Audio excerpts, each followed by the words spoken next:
Good afternoon, everyone out there in YouTube land. My name is Jared, and this is my channel, Mazda B3K. In this video, we're going to investigate why my, Toro SG-6 stump grinder is having a hard time idling and why it doesn't like to restart when hot. Without further ado, let's get started. Alrighty, this is a Toro brand SG-6 stump grinder. I believe it's an SG-6 because it contains a Honda GX200 6 horsepower engine. 4-stroke. It does have separate fuel and oil. And this one doesn't have a ton of hours on it, but it's not running that well. The symptoms are that even with it choked, it doesn't want to start. It'll start okay when cold, but then when you try to start it when hot, if you say trip the oil level sensor, which is you can do in this guy if you tilt it too much, doesn't want to start, doesn't want to idle.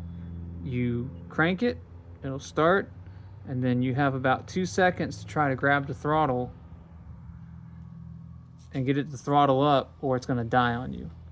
So my suspicion is that the person I purchased it from basically let gas get stale in it, and now there's gunk in the fuel line, fuel filter, and potentially the carburetor. So that's where we're going to start. Just to let you know the stuff I've already done, I went through all of the air intake system. The filter looks basically brand new. There's no clogs or restrictions in there that I saw. I have replaced the spark plug with some no name with a proper NGK spark plug. So I thought maybe that was the issue. I did add fresh fuel to the tank, but I did not drain the old fuel. So that's where we stand. It will run when throttled up, it'll run all right, but it's real fussy, particularly because you can't really get down there and fiddle a lot because they have a momentary switch right here, and you have to keep the switch active as the dead man switch, so the blade it'll turn off, you let go. And this is set up for a right-handed person. The throttle's on the right. I'm left-handed, so it's pretty awkward for me to sit there and pull this 11 billion times. Anyway, let's start digging in.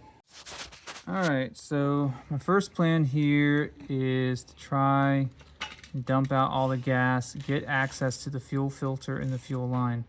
On this engine, the fuel filter is located in the tank, and you're gonna have to be able to lift the tank to get to it. And I think how this tank comes off is there's a 10 millimeter here, there is a 10 millimeter right here, there is a 10 millimeter right there, and then a 10 millimeter right here, and I think that'll get it off. So I'm gonna try to take these off, and yeah. Let's see what we get. Okay, so the tank wiggles now, so definitely these two 10 millimeter nuts in the front have to come out, though I'm not quite sure what I need to take in the back. I've disconnected this return spring. I used a pick and just lifted it out of its little slot right there, so that'll get me access to this 10 millimeter. I'm gonna get it out and see if that's the secret sauce. All right, so that long bolt in the middle, that was the secret sauce. So really there's 3 bolts. There's 2 nuts and a bolt that hold this tank in position. As you can see, we've got it out now. We have a spring clamp that's holding the fuel line on. And looking at it, this fuel line, it does actually have, you can't really see it unfortunately, but there's like a small crack in it. So that could definitely be a thing. I'm gonna get the spring clamp off, and then I'll flip the tank upside down so we're not peeing fuel everywhere. I'm probably gonna just dump this into my truck, what's in here. Working on the stale gas hypothesis, that won't be enough to slow it down. But that'll let me get this empty. and then I'm gonna ponder how to get the carburetor empty. But I actually have replacement fuel line and a replacement fuel filter, so I got to figure out how the fuel line runs and then see what I can do with that. And here's what we look like with the tank off. So the spring clip's not on there real tight. Got that off, set that in my little pile of stuff over here. Here's our tank. There is our filter. So like I said, I'm gonna take this and go dump it in my work truck. That way I'm not wasting gas, because hey man, you know, I put like half a gallon in there and it's like $3.20 a gallon right now.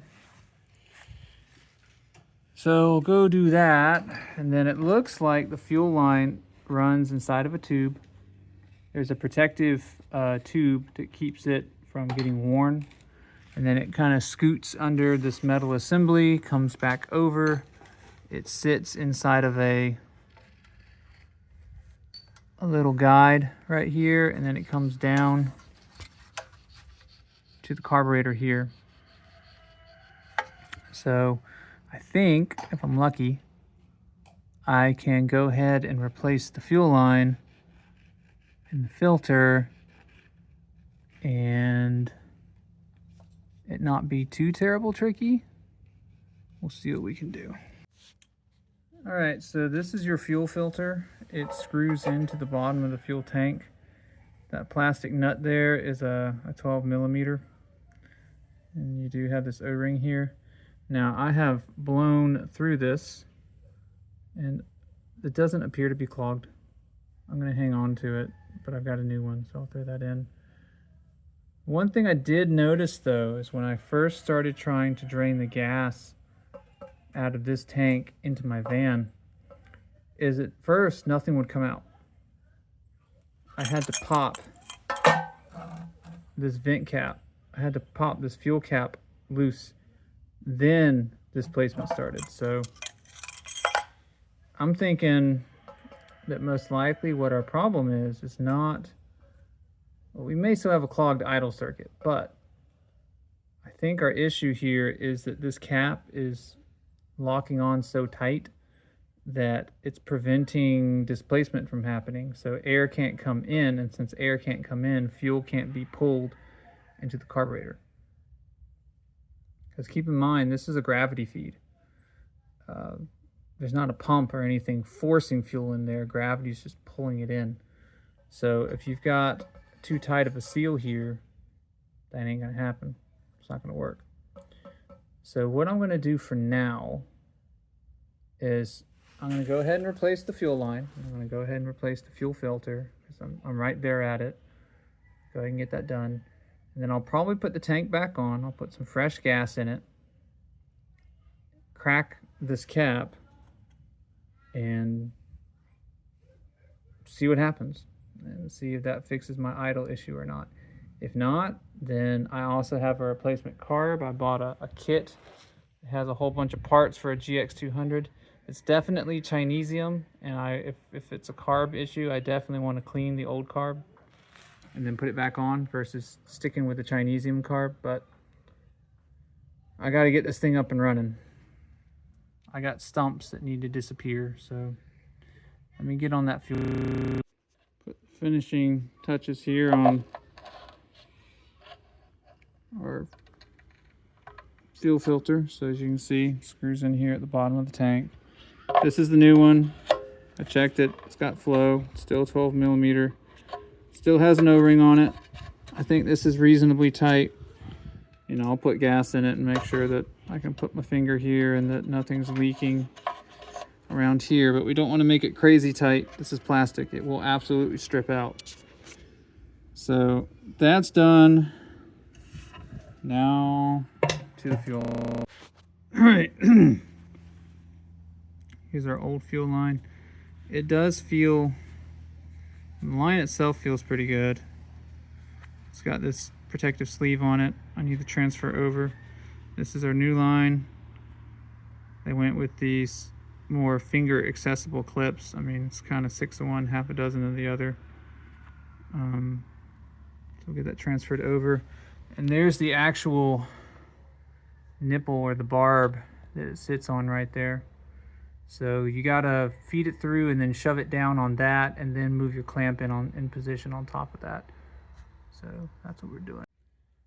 All right, it took some finagling, and I apologize that I can't really get any camera on the process here, but basically you've got, you've got a plastic guide right there that the line needs to go through, and then you can pop it up and over that, get it to line up, and then slide down onto the barb, which it should go pretty easy.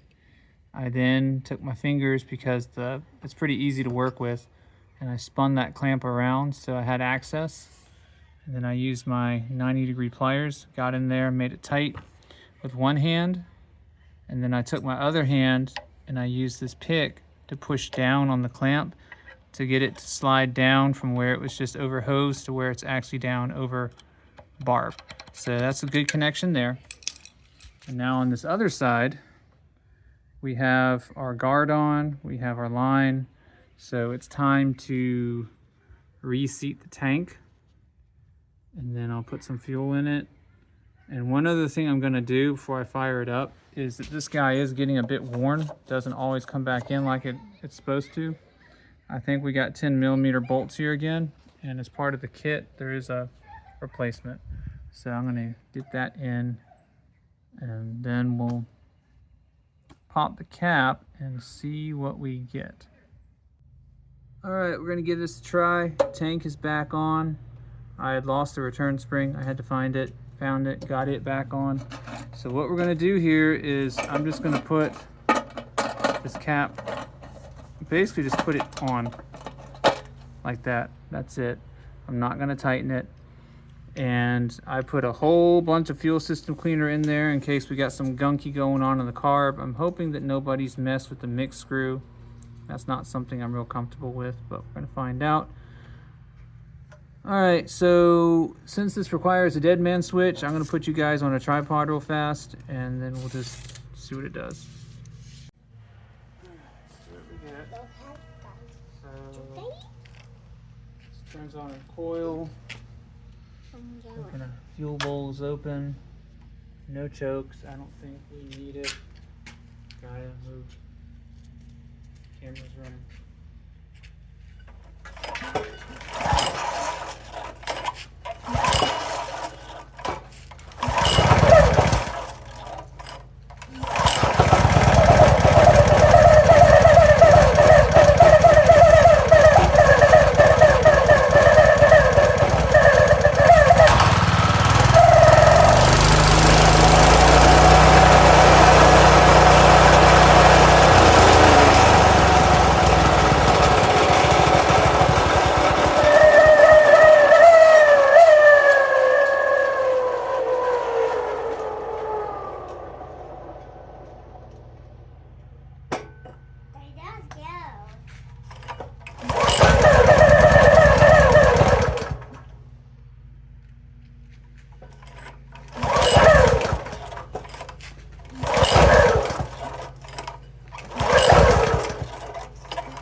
So that's what I was seeing before.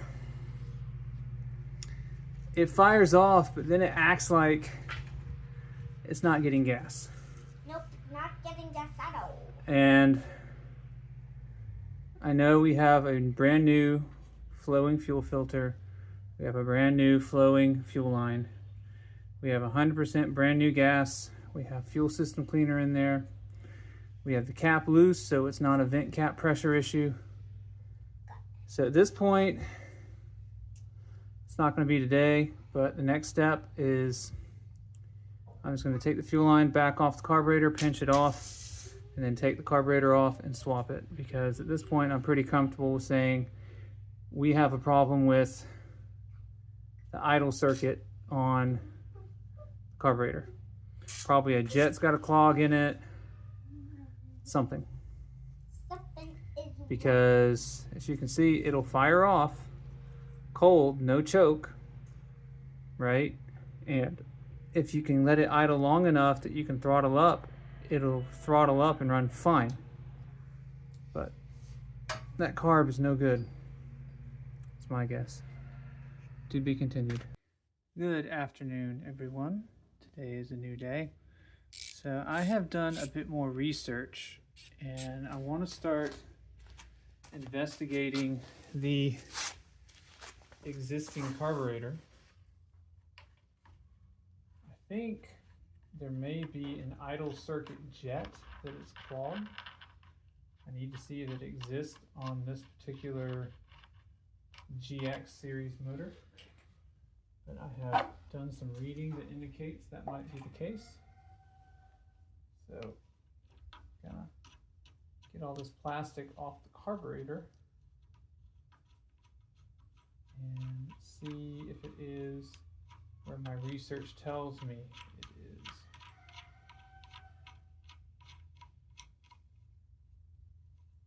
So if you haven't done it before, this is how you get to your air filter. As you can see, this air filter is pretty clean. Not real worried about it. Kind of oily underneath, but get that out of the way. And we want to take these off. These are 10 millimeters. Seems like most everything on this vehicle is a 10 millimeter, which is kind of handy.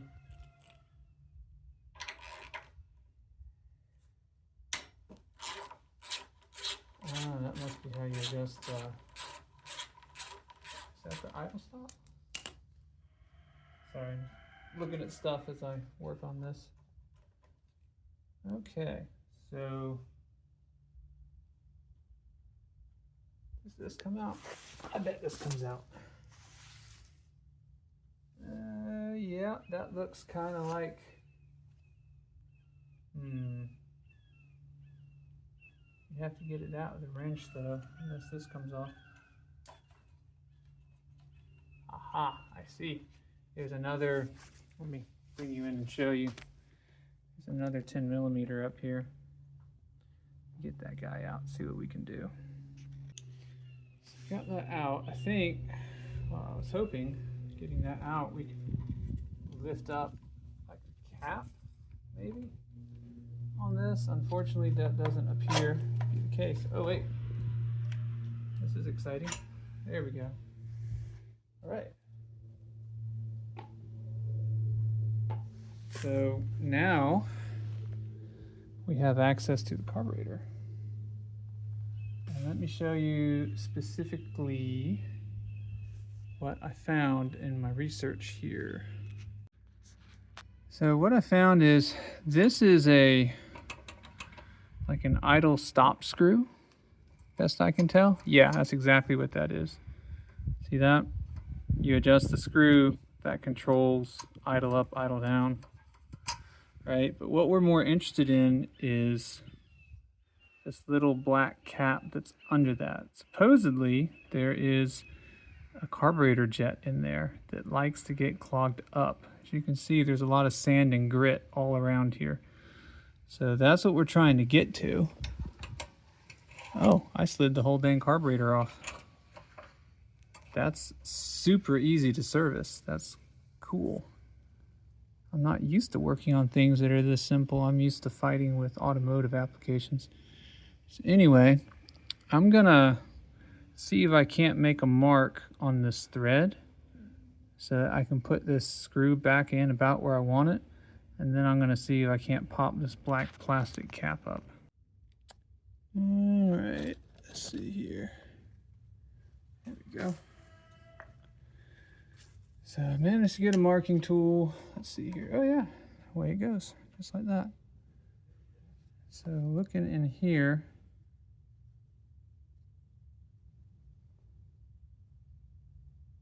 Yeah, and I think it's clogged. I don't know. I can't see very well because this is sitting in the sun, but there's definitely something in there. So let me see if I poke it, see what comes out. All right, it's a little easier to see from this side if you don't drop it. Let's see. There is. You may not be able to see it because I can't see it on the playback, but in the center of that hole there is a super duper duper duper little tiny jet. And I can blow through it both ways. We do have airflow through it. It's not much, but it's a very, very tiny passage. So, was it clogged? I don't know. But I can put things back together right quick and see what we get. Alrighty. So you can see, put everything back together. I'm gonna go ahead and see if it'll idle now. If it doesn't, I got a spare carburetor. I'm just gonna swap that sucker out and be done with it. So here we go.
Well, that didn't appear to fix the problem. Let's throw the new carburetor on there and see what that does.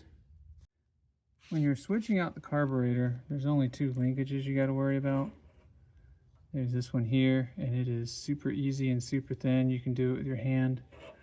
And then this guy here, I think this might be a governor. And there is a hole, I'll show you on the original carb here. There's a hole right here. It's in the bottom of this, and you just need to pull the rod up out of the hole. It'll come right out. And that's it. Don't know if it means anything, but I did drop this thing down on the ground and a big old chunk of carbon came out of it. So take of that what you will. Other thing you will have to worry about is removing the fuel line. Again, this clamp's weak enough. You can squeeze it with your fingers, get it out of the way. Once you get those two, that's it. I mean, this is a Chinese carb kit. I don't have a spectacular amount of faith that this actually is going to work right. But, you know, we're going to see. So one big difference I noticed already is we don't have a choke, it appears. There's only fuel on, fuel off. Notice how that's not actuating the choke here, right there. So the choke I will have to mess with by hand if I keep this carburetor on here. Because there is no,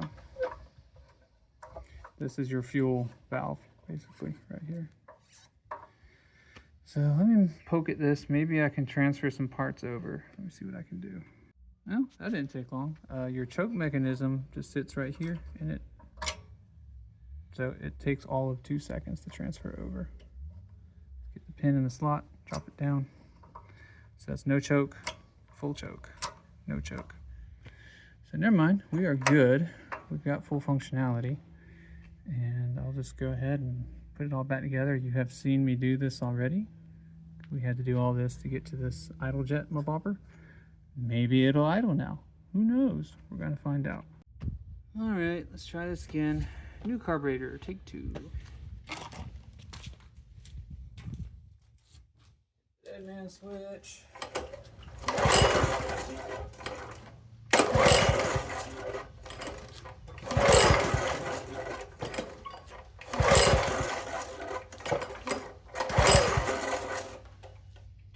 This doesn't surprise me because the carb's got to get filled up with fuel.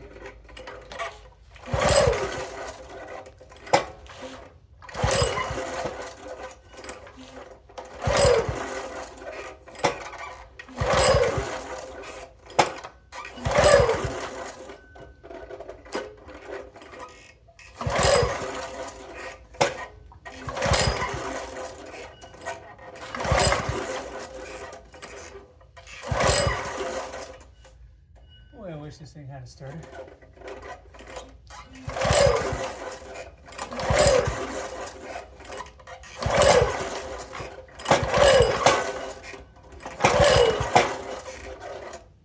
Alright, we're going to check the sediment bowl, see if we have fuel coming out of it. Make sure this carburetor's not broken from the get-go. Alright, I think this is our nut that needs to come out. It's a 10 millimeter. Yeah, we got fuel. We got plenty of it. That's not the problem. And we know it runs, so we got spark. So,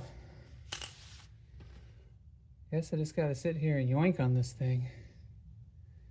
See what we get. I don't think it would need to be choked, but I'll give it some choke. See what that does.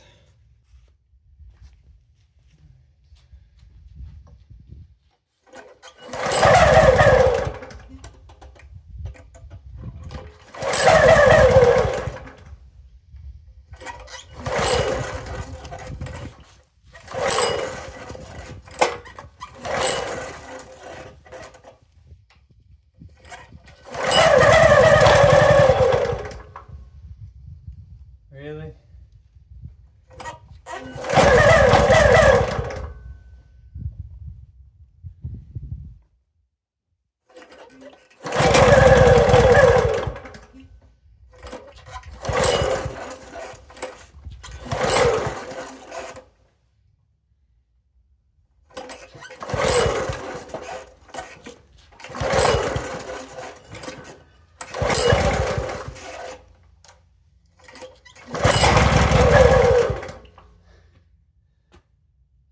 So it's acting like it wants gas. It's a full choke. Still can't keep it running.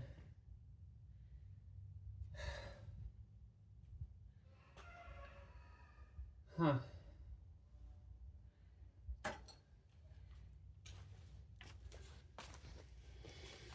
I'll keep pulling at it, but I mean, that's supposed to be a brand new carburetor, so not sure what to make of this. Good afternoon, everyone. Today is a new day.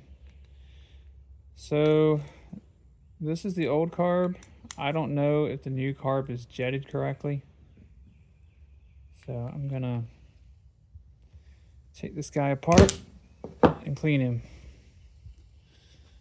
So we had a 10 millimeter here. Take the fuel bowl off. There goes the bowl. We've got a little bit of varnish in there, but not a lot. So next up is our needle, our float, and our needle and seat. So you can take this pin out. Be careful when you take out the float, because the needle is going to be right there. The camera will focus. And I'm not going to take it apart any further, but if you needed to, you can take the needle out. But you got to watch out for this little spring. Golly, this thing will focus. See the spring? It'll go spatooey if you're not careful. So we're going to set that aside. there should be an O-ring. Yeah, there it is. For the sediment bowl. We need to get that out. Just to make sure we get in there and clean residue out.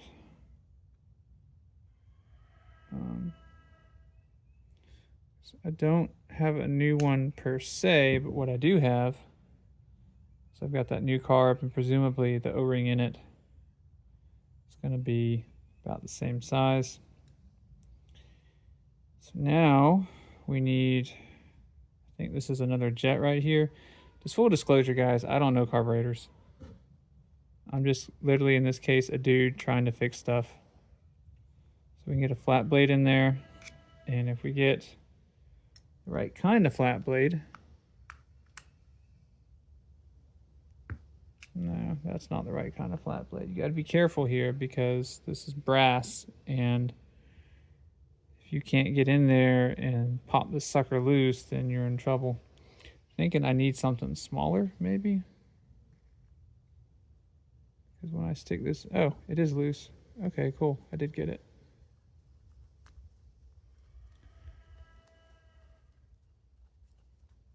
This is actually my first time taking apart a carburetor, so if you're watching this for entertainment, go for it. If you're watching it to learn how to do these things, well, I'll do the best I can. So here's our, I think this is our main jet. This little dude right here. And this is called an emulsion tube. I don't know exactly what it does, but what I do know is it has lots of little passages and holes, and if these get clogged with residue or anything, stuff's not going to work right. So we got all that out. We know from earlier that there is a little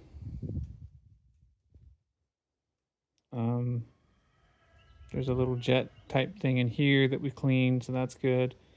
I'm not going to take this back out. I think it's fine. Not worried about that. The main thing is we want to make sure that any interior passages in the carburetor can get cleaned out. That's what we're aiming for, which is kind of where we are. The only other thing that has screws on it would be this fuel cutoff valve, which I don't believe that's the problem. I've never seen a fuel issue here. So I'm just going to leave it about like this. And this is what we're going to throw in my ultrasonic cleaner. Hopefully we see evidence that, yeah, there's something inside that's clogged up. All right, this is my cleaner. Comes from Harbor Freight. It's nothing special. The internet's told me that Pine Sol is pretty good to use in an ultrasonic cleaner. So we'll see if the internets are correct. Wow, that was really intelligent of me. Okay. So we'll go ahead and pour this in. I have another container if I need it. Looks like I'm going to need it. Yeah, let me go get that other container. So that's all the Pine Sol I have. So what I may wind up having to do here is just do it for 10 minutes one way and then flip the carburetor over. Do it for 10 minutes the other way, because as you can see, parts of it are getting submerged and parts of it aren't. But I don't have any more Pine Sol. So we're gonna, I guess, ultrasonically clean my, I won't do that, but what we will do is that to weigh that down so it will get cleaned. 10 minutes. I need to look up real quick how to actually set the timer on this.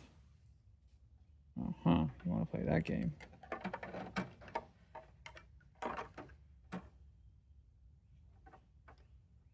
All right, so I guess I need to weigh that down differently, but get that weighed down, research how to do this. I think it's currently set to 180 to 3 minutes.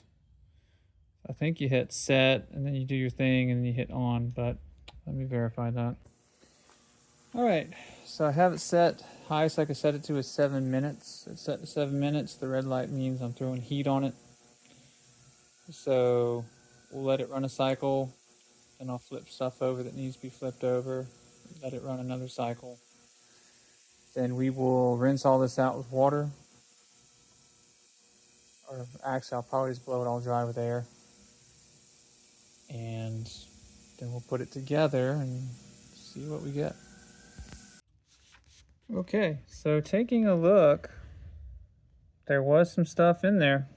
I know it's hard to see because of reflections and all that, but there are flakes of junk that are sitting in the cleaning fluid, so cautiously optimistic. Here's what we look like after being cleaned, after being rinsed in water, and then after being blown out with air. Get everything nice and dry. Looks pretty shiny. So I'm gonna put all this back together and we'll put it back on and see what happens. So we gotta go backwards here. So first thing in is gonna be the emulsion tube. I don't know if it's gotta go in any particular order. Then the next thing is the jet. So just drop that in there. We gotta get it to screw in.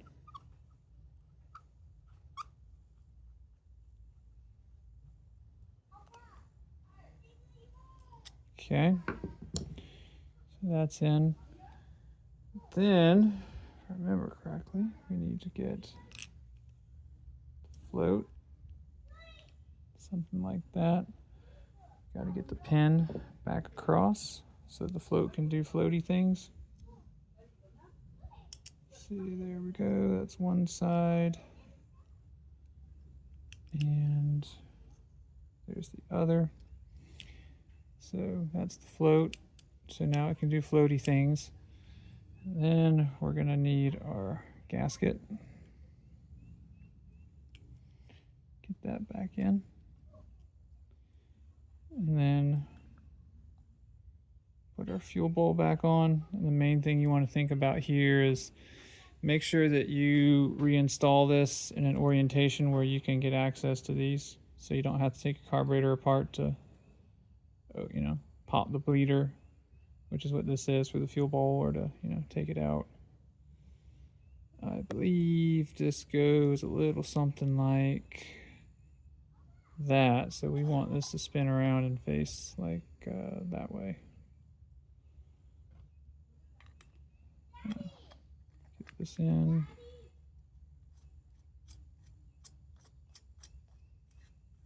There we go. Make that tight, and then that should be it. All right, guys, I solved this, and most likely it had nothing to do with fuel delivery or the carburetor at all. The problem was the automatic oil, low-level oil cutoff switch. So this guy, if you look back here, has, I'm trying to remember where it is. It's around here somewhere, but there is a low-level oil cutoff switch, and the way it works is basically if the sensor's not, I think it's if it's not sending a signal, that means the oil level's low and it turns off.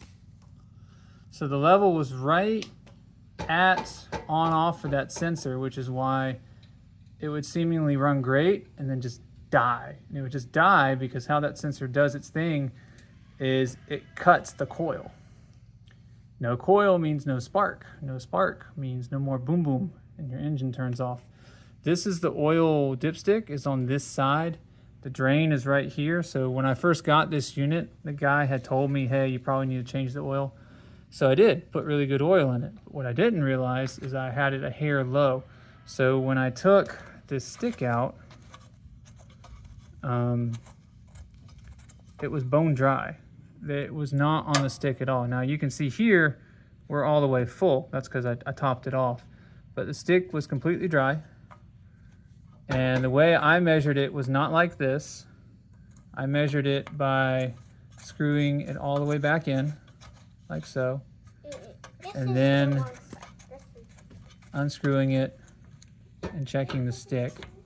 So I have topped it off. It's full of diesel oil, which is perfectly fine for this application. No catalytic converter or anything. Good oil. Now, I got it. It was idling after I fixed that, but the idle wasn't real healthy. I don't know if somebody played with the mix or what, but I turned up the idle by 1/4 of a turn. That is this guy right here. I mentioned it earlier in the video. That's your idle stop screw. So I gave that 1/4 turn to the right. And now I'll let you listen to it at idle, and it sounds okay. All right, so we've got no choke. Fuel valve's all the way open. All of our linkages are back on. Let's see what we get.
So those puffs you saw were the teeth damaging the concrete right there, and what I think's going on is the clutch inside is getting worn.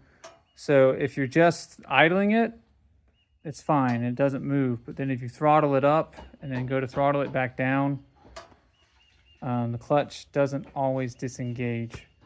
But otherwise now it idles, and it actually can throttle up and throttle back down to an idle.